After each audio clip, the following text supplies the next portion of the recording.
WCBI News at 10 starts now.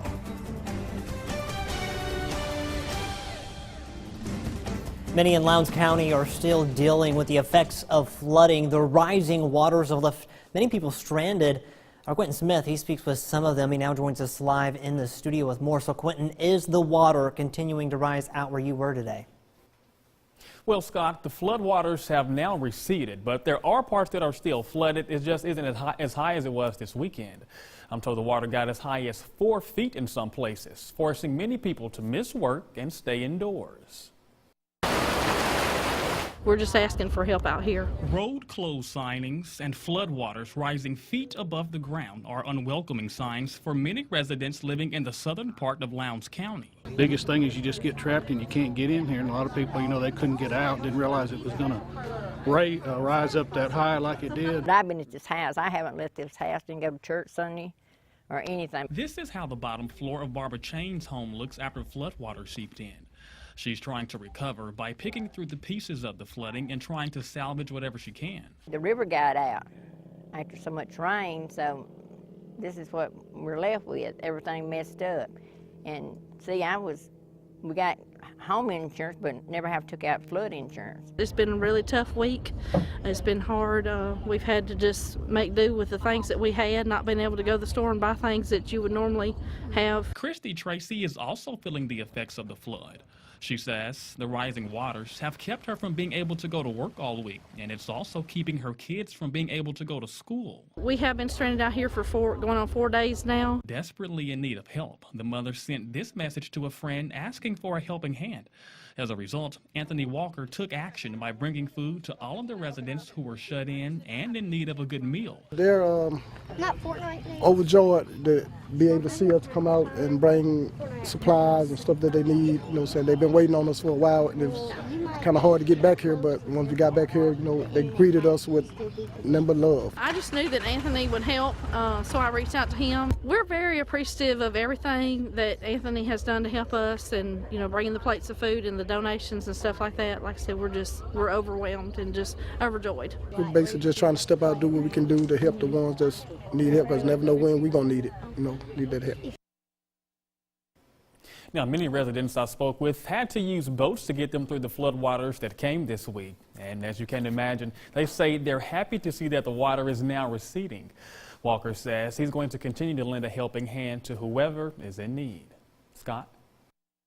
Thank you very much, Quentin. It's great seeing everybody come together like that. Well, a night and day difference when it comes to flooding down by the Columbus Riverwalk. Muddy Water Sports Bar is opening tonight, while Rubens, they say they plan to open up tomorrow. This afternoon, both businesses spent the day cleaning up after being shut down for nearly a week due to those rising waters. Water got up about this high on this side of the fence. This was how high the water was on Tuesday. Today, you can drive right up to Muddy Waters.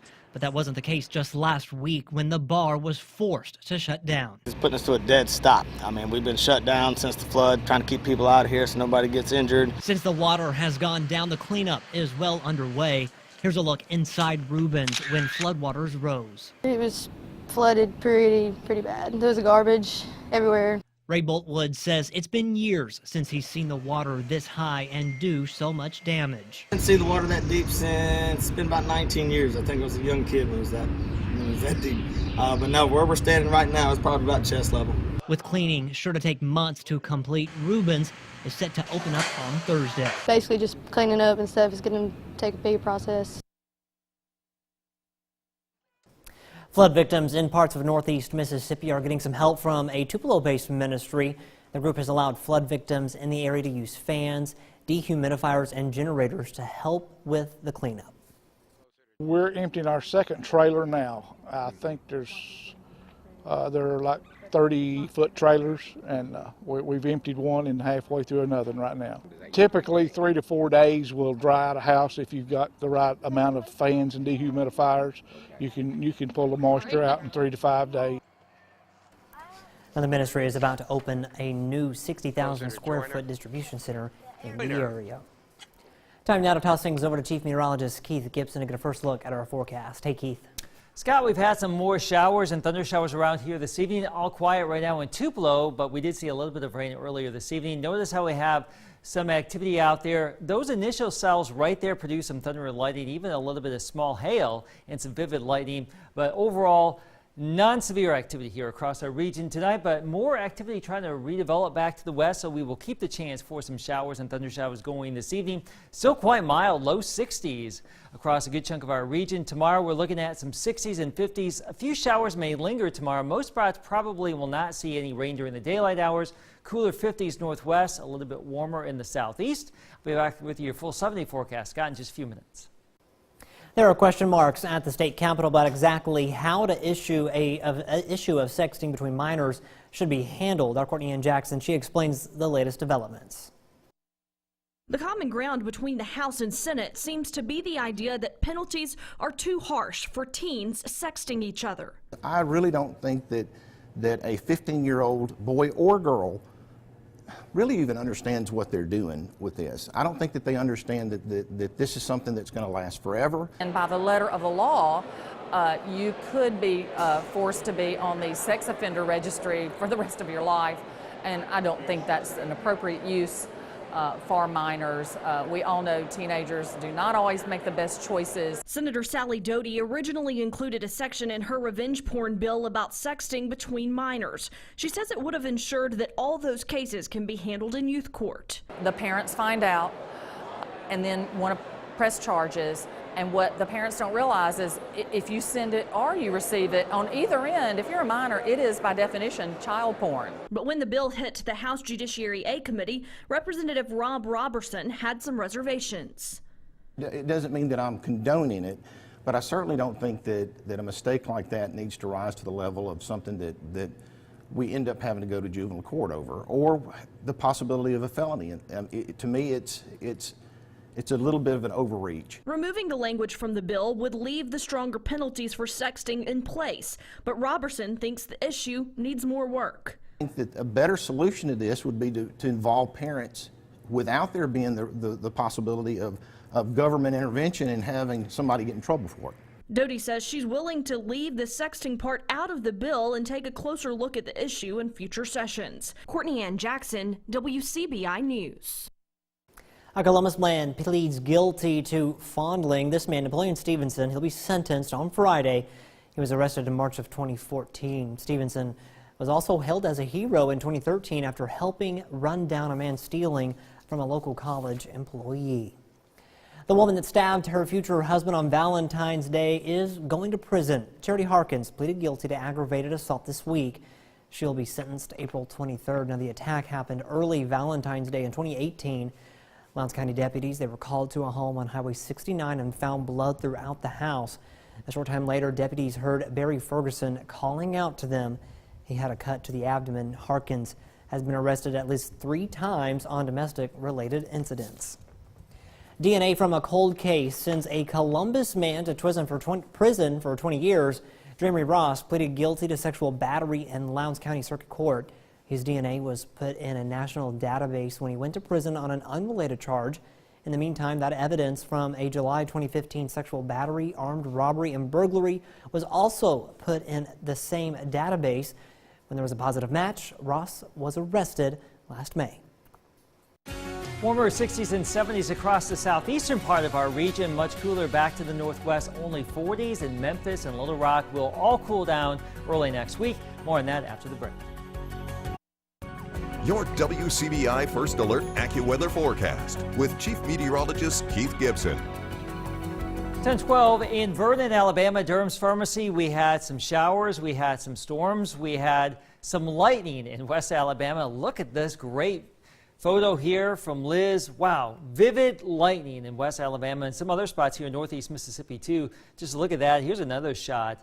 So hopefully you saw it, and hopefully you were indoors, not outside in the environment. Obviously you want to be indoors when there's some thunder and lightning moving on through the region, but that was earlier with these 2 little cells right here, one of which is now moving well to the northeast of Fayette, one of which has moved through Hamilton. Those 2 cells produce a little bit of small hail, non-severe hail, some gusty wind. You can see the hail swath right there, one of which through Amory, another one here to Lamar County. So pretty interesting. Just some elevated instability, let's say, just enough to get some of these updrafts going tonight, but most showers here did not have any lightning or anything really sinister, and we still have a little bit of rain out there. Some additional cells trying to pop on up. Rain here up by Boonville, back to the northwest near Ripley, and there's still some additional rain trying to fill back into the west in the Delta. Heavier rain southeast of Jackson. All of this is moving east with a little disturbance moving through the atmosphere. Futurecast picking up on the activity, and we still have the opportunity for some showers and a few embedded thunder showers tonight. When you wake up, most of this should probably be on the way out, but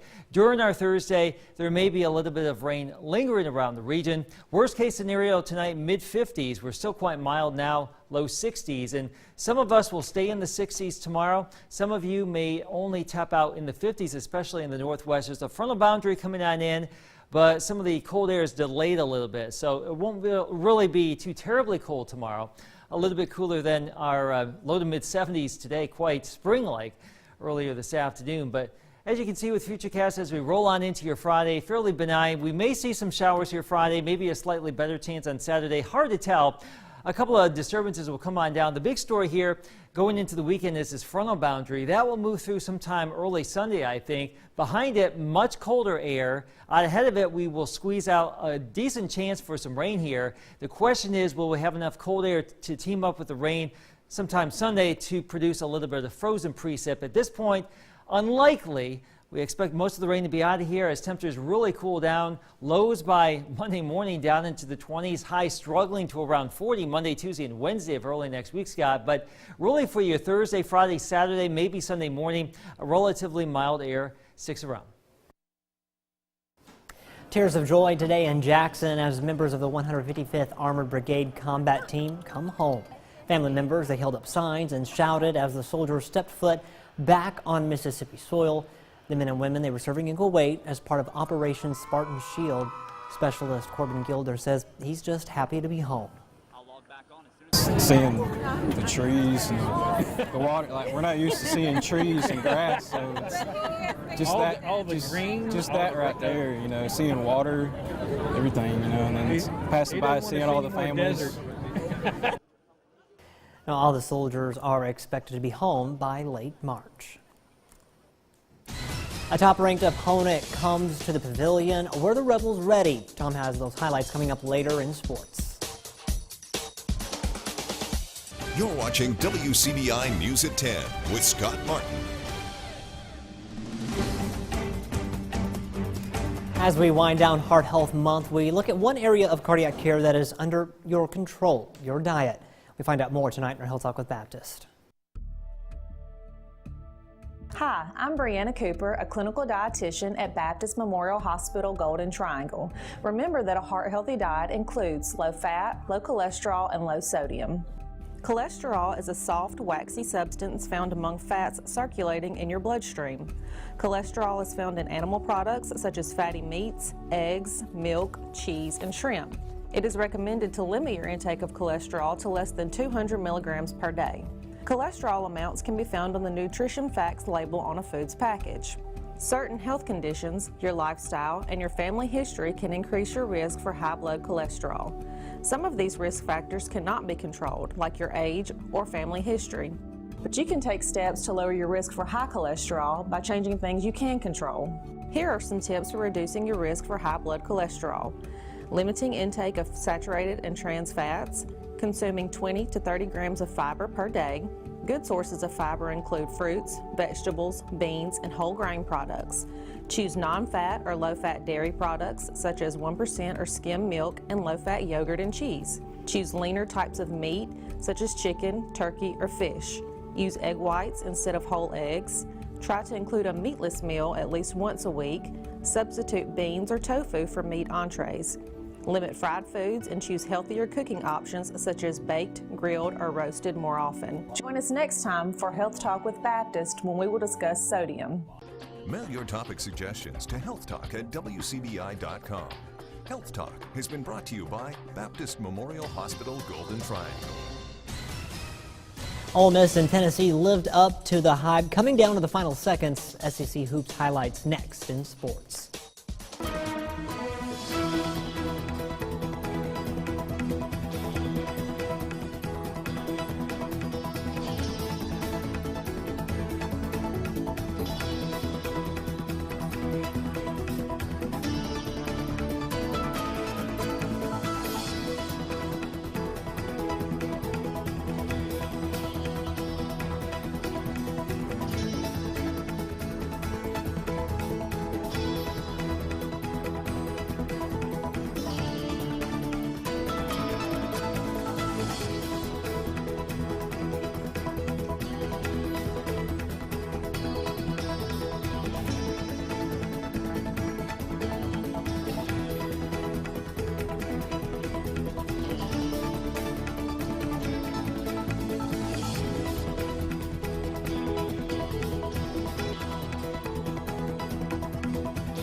WCBI Sports with Tom Epple.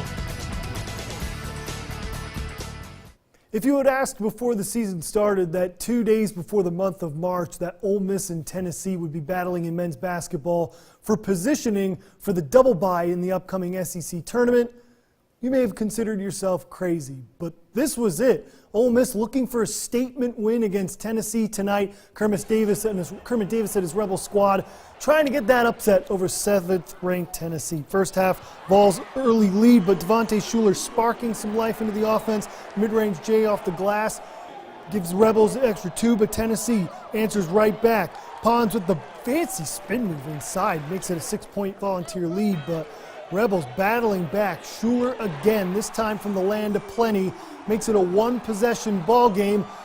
And then you got to get everyone's excited, make them more excited. Bruce Stevens to Terrence Davis on the alley-oop, 2-hand finish. It's a 3-point ball game. Then the turning point for the Rebels. Davis, the man, knocks down the 3, and Ole Miss has its first lead of the game, 28-27. Then right before halftime, Breon Tyree, he's going to shift his, look at that ball fake, Euro step off the window for 2. Ole Miss up by 5 at the break, and the second half would be insane. Rebs trailing, but Blake Hinson trying to change that with the corner triple. 1-point ball game. Tony loves it. Then some deja vu. Davis hits another triple. That has Ole Miss up by 1. Second half winding down. Rebels down 1 at this point. Off a steal, Tyree, he's going to hit a triple of his own, step into 1. That makes it 69 all, and Ole Miss with 4 second-half threes, and then toward the end, Hinson misses the dunk, but 2 free throws would put Ole Miss up by 3, and then it's time to break some hearts. After a Breon Tyree missed free throw, the only missed free throw of the game, Grant Williams with 4 seconds left. A charge would have, or a block or a charge, whatever you want to call it. Kermit Davis would be teched up. A lot of sadness around the Ole Miss arena. The Rebels fall in this one, 73-71. That Grant Williams bucket being the game winner. Head coach Kermit Davis reacting to the final seconds after the game. Devontae went straight downhill. He got deep on that floor. So he was going to have a, it was kind of a, I'm sure Rick didn't want Admiral Schofield to try to take a charge in that situation because that's a risky play. It just is. And we'll look at the tape and see what happened. But under the circumstances, that's just what you want. You want a guy to just go downhill. It's either TD here or Breon, go downhill, and that's about what you can get. We came to this game thinking we're gonna win a game. Like that's how we came to the game, and this group is special, and we have a lot of confidence. So, real thankful for that. A beneficiary of Ole Miss's loss tonight, Mississippi State. Tyson Carter and Quindary Weatherspoon pacing the Bulldogs to its 9th conference win, its 5th win in a row, steamrolling Missouri in the second half last night. The Bulldogs now, it's a 4-way tie for that 4th spot in the SEC tournament for the double bye. But the win last night all but eliminates any doubts the Bulldogs are in the tournament. Ben Howland says, we're in it. Now it's about improving that seeding. We've got a great resume with quadrant run wins all over the place, and but we want to keep obviously having success because we want to put ourselves in the best position to be seeded as highly as possible and potentially stay close to home. But yeah, to answer your question, I would think we're definitely in. ICC taking on Colin in the semifinal of the MACJC tournament. Tabria Gandy from Starkville finding Shania Buford for the nice fall-away jumper. And one more time, Zaria Jenkins with the baseline J. ICC rolling early on. Gandy with the up and under for the pretty finish. And then one more time. Give her all 3 of these. She'll take the bucket and get the. There's the end one. Here's right here. Battling inside, but heartbreak for ICC. Colin would end up winning in a buzzer beater with 2.9 seconds left. They win 57-55. EMCC taking on Pearl River on the men's side. Terriante Thomas going to work, finds Darius Agnew, the big fella, drive into the cup, finishes with the left. EMCC advances to the championship 62-57. Also Northeast falling to Jones County 89-72. That's it for sports. Last look at your weather is next. Still some rain out there this evening, Scott. A lot of this will wind down tonight, so we don't expect a lot during the daylight hours tomorrow or Friday. Still a chance for some rain Saturday. Sunday, the next best chance for more widespread rain falling temperatures. Winter's coming on back. You thought it was done, Scott. It's coming back. I was next hoping. week. Today was absolutely just gorgeous. Today was nice, very spring-like. Yeah, but good winter day. is coming back. Definitely. All right, thanks, Keith. Thanks for watching, everyone. Have a great night. We'll see you tomorrow.